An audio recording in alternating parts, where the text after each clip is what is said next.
Hey everybody, it's Jason Blaha here, and today I'm going to chat with you guys a little bit about pretty much the basis of concurrent type training. And a lot of people will call it concurrent periodization, but let's be honest, it really isn't periodization. It's not. And so when you try to explain concurrent stuff, when people have spent a lot of time looking into the different models, such as linear periodization, block linear periodization, daily undulating periodization, all these different complicated protocols, which I am personally very familiar with, I've programmed with them and everything else.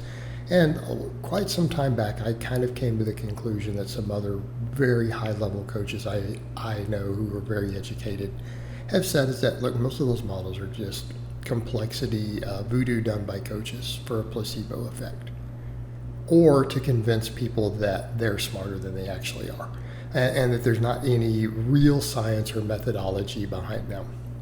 And it's fascinating when you hear coaches with advanced degrees in the field who say that, who themselves have elite numbers, their clients have elite numbers. It starts to become clear that there's certainly some truth to that. So when we say concurrent training, what we basically mean is heavy work followed by pump work in the same workout. I mean, at its simplest, that is really what it is. Okay? It's really what it is. We do some heavy work, maybe do some assistance work that can still be moderately heavy, and then we do pump work or accessory work. I mean, perfect examples, look at stuff you see me doing right here in this video. Doing some heavy benching, heavy work set with 315. Then you see some heavy dumbbell rows, and then what do you see after that? Some arm work. Let's do some pump work for arms, right? Some tricep extensions. And ignore the form there. That day I was experimenting with using a wider grip on these. I personally seem to get a lot more out of a closer grip, but I digress back at the point. So just don't take that piece of footage as, the way I recommend to perform those. But that's the thing, right? You can do some curls after your rows. You can do some tricep extensions after all your heavy pressing, right?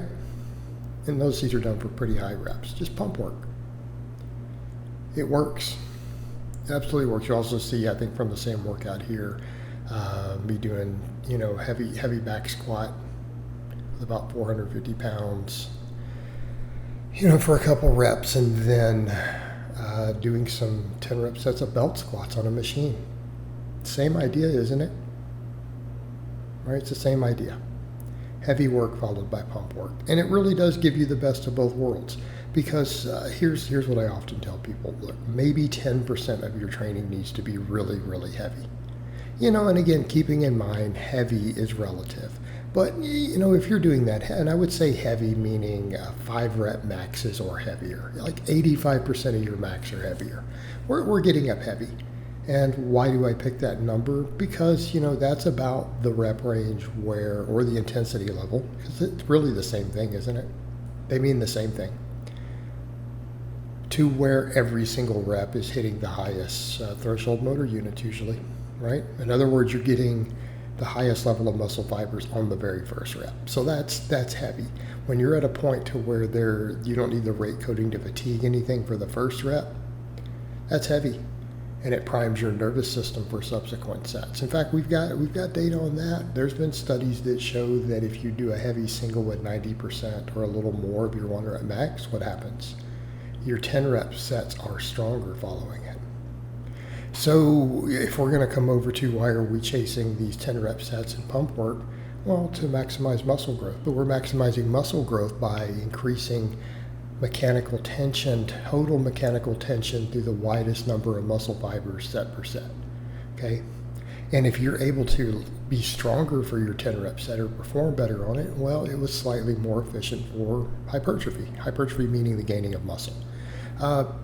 Again, there's pretty good science behind all of this. This is not just arbitrary things I'm saying there. Those things I just said is pretty decently supported in the scientific literature in trained lifters, right? People who have experience lifting already, not in complete novices. So the idea works. So if you're coming in and you're doing, a small amount of heavy work, 1, 2, 3 sets total for the whole workout. And then everything else you just focus upon pump work and getting bigger. Now, some of that can also be assistance work. I, for example, find that pause incline bench carries over to my bench. It's assistance work. You could do some heavy good mornings. That's all assistance work. Pause squat. Sure, you can do some of that stuff, and it will carry over to the movement patterns of your heavy lifts. You'll get stronger at them, and everything's good. But then everything else, we come in and just get a pump. Now, do I mean chasing a pump at the exclusion of progressive overload? No. But that's part of it, isn't it? Right? Doing some higher rep work to get a pump, to build muscle, while increasing workload over time. But if you're taking those sets pretty close to muscle failure, if you're growing, you're going to progress anyways, right? In other words, if you've gained muscle in your biceps, your 10 rep max is going to turn into your 12 rep max. It's going to turn into a 13 rep max, so on and so forth. So if you're doing that, that's kind of your giveaway too. Are you getting stronger at your main lifts? Well, yeah, because that may be the ultimate goal. But if we're gaining muscle, we should be getting stronger at our rep work, right? If your upper chest and delts grew, your higher rep sets of incline bench are going to go up, either in reps or in the weight you can use. Your biceps are growing, it's going to happen with your curls. If your hamstrings are growing, it's going to happen with your glute ham raises or hamstring curls. But again, what are we doing? Heavy work followed by pump work, any way you break it down. And that is really how concurrent training works. And the thing is, people who want to promote different types of periodization and more complex models will say it doesn't work. It's like, but it does work. You don't have evidence that what you're doing works in the lab. Okay? You don't have evidence for it. And we have plenty of anecdote and lab evidence showing this other works. And it still produces champions. It's produced champions for decades. Still produces champions today. And it is an effective way to train. It's a very effective way to train. And it's time proven. It is time proven.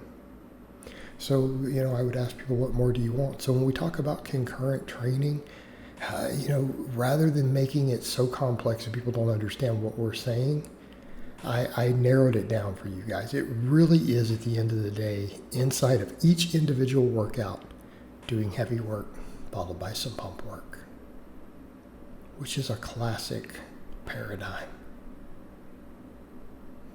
All right, guys, but that's really all I have to say on that today. I hope it's been informative, and I'll talk to you guys next time.